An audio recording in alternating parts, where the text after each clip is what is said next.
പ്രഖ്യാപനങ്ങളൊക്കെ നടത്തിയിരുന്നത്? അത് ഇലക്ഷന് മുമ്പല്ലേ?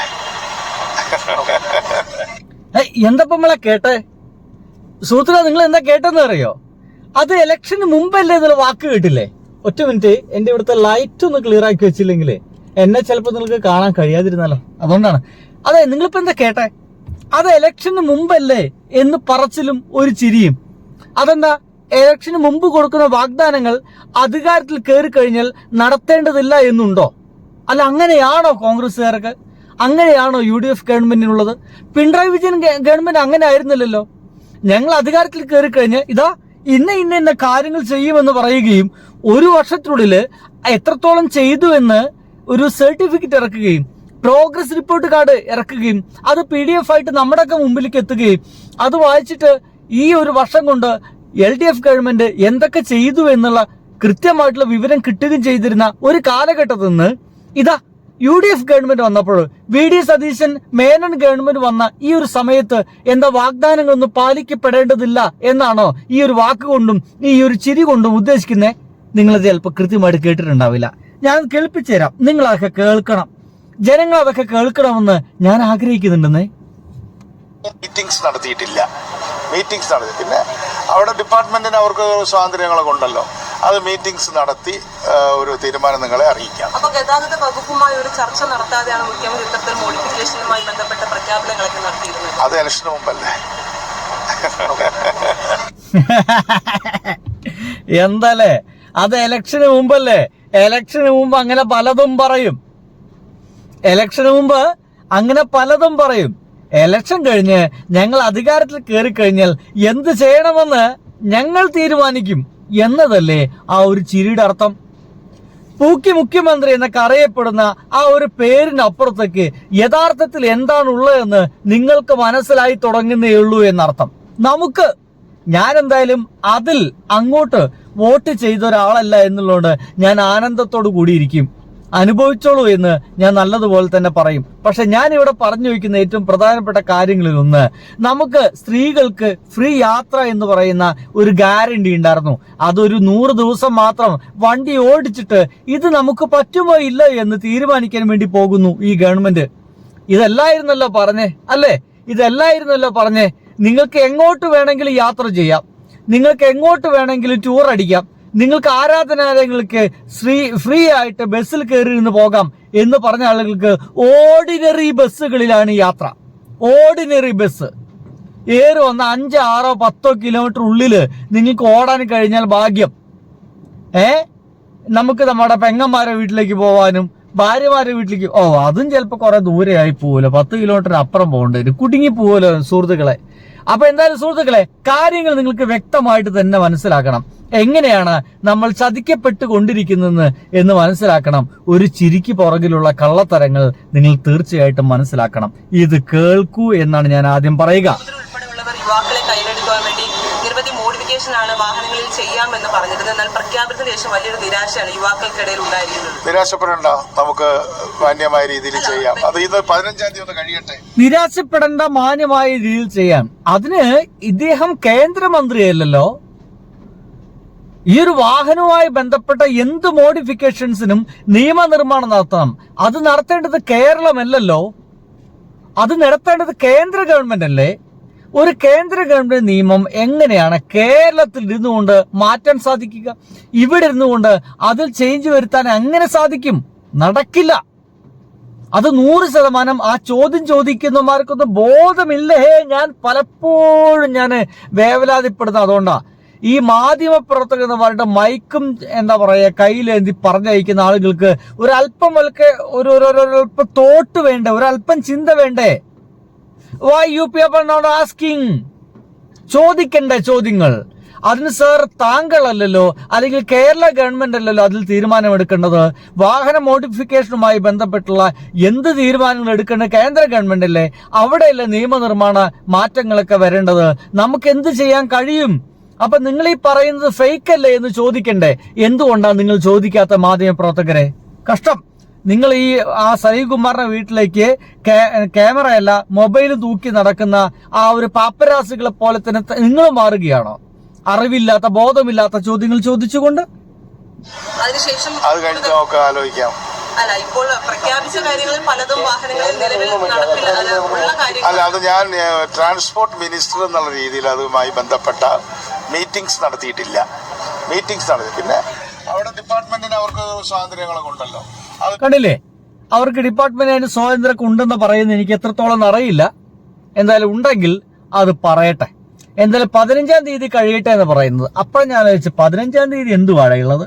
ഓ, നമ്മുടെ സ്ത്രീകൾക്ക് സൗജന്യ യാത്ര നമ്മുടെ ഓർഡിനറി ബസ്സിൽ 100 ദിവസം പരീക്ഷണത്തിന് ശേഷം പരാജയപ്പെടുകയാണെങ്കിൽ സ്ത്രീകളെ കുടുംബത്ത് കുത്തിരുന്നോളി, നിങ്ങൾക്ക് സൗജന്യ യാത്ര ഒന്നുമില്ല, കായ് കൊടുത്ത് പൊയ്ക്കോളി എന്ന് പറയും. 100 ദിവസം കഴിഞ്ഞാലേ പൈസ കൊടുത്ത് പോയിക്കോളി, KSRTC അല്ലെങ്കിൽ ഞങ്ങൾ പൂട്ടും. അപ്പൊ KSRTC പൂട്ടാൻ പോകുന്നു പറയുമ്പോൾ സ്വാഭാവികമായിട്ടും അതിലത്തെ തൊഴിലാളികളൊക്കെ സമരം തുടരും. സമരം അവിടെ തുടർന്നോളൂ, ഞങ്ങൾ ഇങ്ങനെ തന്നെ പോവുള്ളൂ എന്ന് പറഞ്ഞിട്ട് ഇവരിങ്ങനെ പോവും. അങ്ങനെ എന്തൊക്കെ സംഭവിച്ചാലും നമ്മുടെ ഒരു വലിയ ആശ്വാസം എന്ന് വെച്ച് കഴിഞ്ഞാല്, ഹോ എന്റെ ഭഗവാനെ, ഒരു ചിരിക്കുന്ന മുഖ്യമന്ത്രി ഉണ്ടല്ലോ എന്നതാണ് നമ്മുടെ ഏറ്റവും വലിയ ആശ്വാസം, അല്ലേ? മറ്റതൊരു ധാർഷ്ട്യക്കാരനായിട്ടുള്ള കടക്കപ്പുറത്ത് വീട്ടിൽ പോയി ചോദിച്ചോ എന്നൊക്കെ പറയുന്ന ഒരു ധാർഷ്ട്യക്കാരനായിട്ടുള്ള മുഖ്യമന്ത്രിയായിരുന്നു. മോശം. ആ പ്രളയ സമയത്തൊക്കെ അദ്ദേഹം എന്താ ചെയ്തു കൂട്ടിയ പിണറായി വിജയൻ? സഹിക്കാൻ പറ്റുമോ നമുക്ക്? ജനങ്ങളെ രക്ഷിക്കുന്നു, സഹായിക്കുന്നു. ആ വയനാടോ, വീടൊക്കെ നഷ്ടപ്പെട്ടവർക്ക്, എല്ലാം നഷ്ടപ്പെട്ടവർക്ക് വീട് ഒരുക്കി കൊടുക്കുന്നു. അതും വെറും വീടാണോ? ഒരു ടൗൺഷിപ്പ്. ഇന്ത്യ ചരിത്രത്തിൽ അങ്ങനെ ഇല്ലെന്ന്. ഇന്ത്യയുടെ ചരിത്രത്തിൽ ഒരു മുഖ്യമന്ത്രിയും ഇങ്ങനത്തെ ഒരു സംഗതി ചെയ്തിട്ടില്ല. വളരെ മോശം. ഒരു ടൗൺഷിപ്പ് ഒരുക്കി കൊടുക്കുന്നു, അല്ലയോ? രാഷ്ട്രീയക്കാരനായിട്ടുള്ള പിണറായി വിജയൻ ഒരു ടൗൺഷിപ്പേ, അതൊക്കെ ഞങ്ങൾ എതിർക്കും, ശക്തിയായി എതിർക്കും എന്ന് പറഞ്ഞ മനുഷ്യനാണ് ഇപ്പോൾ നമ്മുടെ മുഖ്യമന്ത്രി. അതും പോരാഞ്ഞ വയനാട്ടിലേക്ക് ഈസി ആയിട്ട് എത്താൻ വേണ്ടിയിട്ട് ഇപ്പൊ തുരങ്കപാത കൂടി ഉദ്ഘാടനം ചെയ്തിട്ട് ഇറങ്ങിയിട്ടുള്ളത് ആര്? ആ ധാർഷ്ട്യക്കാരനായിട്ടുള്ള പിണറായി വിജയൻ.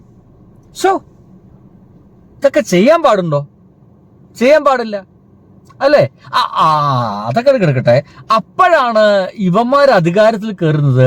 അപ്പൊ അവരോട് ചോദിച്ചാൽ, അല്ല സാറേ, നിങ്ങൾ ഇങ്ങനെയൊക്കെ പറഞ്ഞായിരുന്നല്ലോ, ഇലക്ഷന് മുമ്പ് നിങ്ങൾ വോട്ട് കിട്ടാൻ വേണ്ടി മാത്രം പറഞ്ഞതാണോ ഇത്? അല്ലേ? ഇലക്ഷന് മുമ്പേ വെറും വോട്ട് കിട്ടാൻ വേണ്ടി മാത്രം പറഞ്ഞതാണോ? എന്ത് ഈ മോഡിഫിക്കേഷൻ നടത്താം, സ്ത്രീകൾക്ക് ഫ്രീ ആയിട്ട് യാത്ര ചെയ്യാന്നൊക്കെ പറഞ്ഞത് വെറുതെ പറഞ്ഞതാണോ എന്ന് ചോദിച്ചു പോയതാ. അബദ്ധം. മീറ്റിംഗ്സ് നടത്തി ഒരു തീരുമാനം നിങ്ങളെ അറിയിക്കാം. അപ്പൊ ഗതാഗത വകുപ്പുമായി ഒരു ചർച്ച നടത്താതെയാണ് മുഖ്യമന്ത്രി ഇത്തരത്തിൽ മോഡിഫിക്കേഷനുമായി ബന്ധപ്പെട്ട പ്രഖ്യാപനങ്ങളൊക്കെ നടത്തിയിരുന്നത്. അത് ഇലക്ഷന് മുമ്പല്ലേ? എന്താണ് ചിരിച്ചിട്ടാ? അതൊരു ചിരിയാണ്, അതൊരു ഒന്നൊന്നര ചിരിയാണ്. ഇവിടെ മോഡിഫിക്കേഷൻ മറ്റും നടത്താൻ കഴിയുമെന്ന് വിചാരിച്ചിരിക്കുന്ന, ഇവിടെ ഫ്രീ ആയിട്ട് യാത്ര ചെയ്യാമെന്ന് വിചാരിച്ചിരിക്കുന്ന ആളുകളുടെ മുഖത്ത് നോക്കിയിട്ടുള്ള ചിരിയാണ്. അല്ലേ? എനിക്ക് ഭയങ്കര ഇഷ്ടമായി. എല്ലാവരും ചിരിക്കുന്നവരാണ്, അതാ രസം. ഒരാള് പോലും ചിരി മുഖത്തില്ലാത്തവരില്ല. എല്ലാ മന്ത്രിമാർക്കും ചിരിയുണ്ട്, എല്ലാ MLA-മാർക്കും ചിരിയുണ്ട്. മുഖ്യമന്ത്രിക്കാണെങ്കിൽ അടിപൊളി ചിരിയാണുള്ളത്. സന്തോഷം എന്ന് വെച്ച് കഴിഞ്ഞാൽ ആനന്ദ കണ്ണീരാണ്. എവിടെ വീണ്? ആനന്ദ കണ്ണീരാണ്. എന്നാ ചെയ്യും സുഹൃത്തുക്കളെ, അല്ലയോ? എന്തൊക്കെയായാലും നമുക്ക് ചിരിക്കുന്ന മുഖ്യമന്ത്രി ഉണ്ടായാൽ മതി.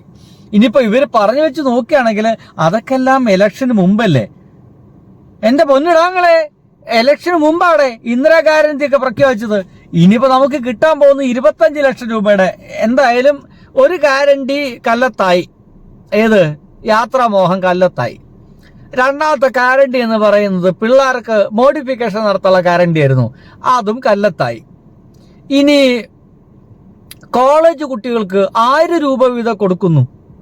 എന്തരോ ആവോ, ഏത് കുട്ടികൾക്കാണാവോ. ഇനിയിപ്പോ അതും കഴിഞ്ഞിട്ട് അതിനിടയ്ക്ക് ഏതോ ഒരു കുട്ടീനെ, ഏതോ ഒരു മെഡിക്കൽ കോളേജിൽ വളരെ കുറഞ്ഞ റാങ്കുള്ള ഒരു കുട്ടീനെ കോൺഗ്രസ്സുകാരൻ്റെ ഏതൊരു മന്ത്രിയുടെ മോളാണ് എന്തോ സീറ്റ് കൊടുത്തു എന്നൊക്കെ പറയുന്നുണ്ട്.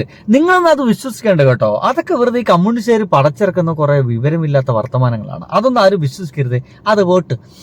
പിന്നെ 25 ലക്ഷം രൂപയുടെ ഓരോ കുടുംബത്തിലെ എല്ലാവർക്കും 25 ലക്ഷം രൂപയുടെ ഉമ്മൻചാണ്ടിയുടെ പേരിലുള്ള ഒരു ആരോഗ്യ സുരക്ഷാ പദ്ധതിയാണ്, ഇൻഷുറൻസ്. ഇടയ്ക്ക് മാധ്യമപ്രവർത്തകരെ ഇതൊക്കെ ഒന്ന് ചോദിക്കണം കേട്ടോ, ഒന്ന് ചോദിക്കണേ. നമുക്കൊന്നും അങ്ങനെ ചോദിക്കാനുള്ള ലൈസൻസ് ഒന്നും ഇല്ലാത്തതുകൊണ്ടാണ്. നിങ്ങളല്ലേ വലിയ ആൾക്കാർ, ഒന്ന് ചോദിക്കണേ. നല്ല വലിയ മൈക്കൊക്കെ ഇല്ലയോ? മെല്ലെ പറഞ്ഞാൽ പോലും നമ്മൾക്ക് കേച്ച് ചെയ്യും നിങ്ങളെ മൈക്കിൽ. നമുക്കൊന്ന് കേച്ച് ചെയ്യാനുള്ള ഉപകരണങ്ങളൊന്നുമില്ല, നമ്മളിങ്ങനെ സാധാരണ ലോക്കൽസ്. അപ്പോൾ ഒന്ന് ചോദിക്കണം കേട്ടോ. 25 ലക്ഷം രൂപയുടെ കാര്യം എന്തായാലും ചോദിക്കണം. ഇതും പോരാഞ്ഞ് വേറെ എന്തോരോ ഒന്നുകൂടി ഉണ്ടായിരുന്നു. ഇതെന്താ ഞാൻ മറന്നു പോകുന്നത്? കാരന്റ് ഒന്നും മറന്നു പോകാൻ പാടില്ല. 3000 റുപ്യ ആർക്കെങ്കിലും കിട്ടിയായിരുന്നോ? 3000 രൂപയായിട്ട് ഉയർത്തുന്നാ പറഞ്ഞിരുന്നേ. കിട്ടിയായിരുന്നോ? ഉണ്ടോ? ഒന്ന് പറയണേ. കിട്ടിയ ഏതെങ്കിലും ആളുകളുണ്ടെങ്കിൽ ചിലപ്പോൾ അവരിത് ഈ വീഡിയോ കാണുന്നുണ്ടായിരിക്കില്ല. ഈ വീഡിയോ കാണുന്ന ആളുകൾ വീട്ടിൽ പോയിട്ട് നിങ്ങൾക്ക് പെൻഷൻ 3000 കിട്ടിയോ? അത് 2000 പിണറായി വിജയൻ തന്നിട്ട് 2000 തന്നെയാണ് കിട്ടുന്നത്. 1000 രൂപയോട് കൂട്ടിയിട്ട് 3000 വെച്ച് കിട്ടുന്നുണ്ടോ എന്നൊന്ന് ചോദിക്കണേ. അത് ചോദിക്കണ്ടേ? അല്ലാതെ വേണ്ടയോ? അത് ഇലക്ഷൻ മുമ്പ് പറഞ്ഞ കാര്യങ്ങളാണ്. ചുമ്മാണ്ട് ചിരിച്ചു തള്ളിയാ മതിയോ? അല്ലേ? ചർച്ച നടത്താതെയാണ് മുഖ്യമന്ത്രി ഇത്തരത്തിൽ മോഡിഫിക്കേഷനുമായി ബന്ധപ്പെട്ട പ്രഖ്യാപനങ്ങളൊക്കെ നടത്തിയിരുന്നത്. അത് ഇലക്ഷന് മുമ്പല്ലേ? എന്താല്ലേ, എല്ലാരും ഇന്ന് ചിരിച്ചോളി. ബൈ.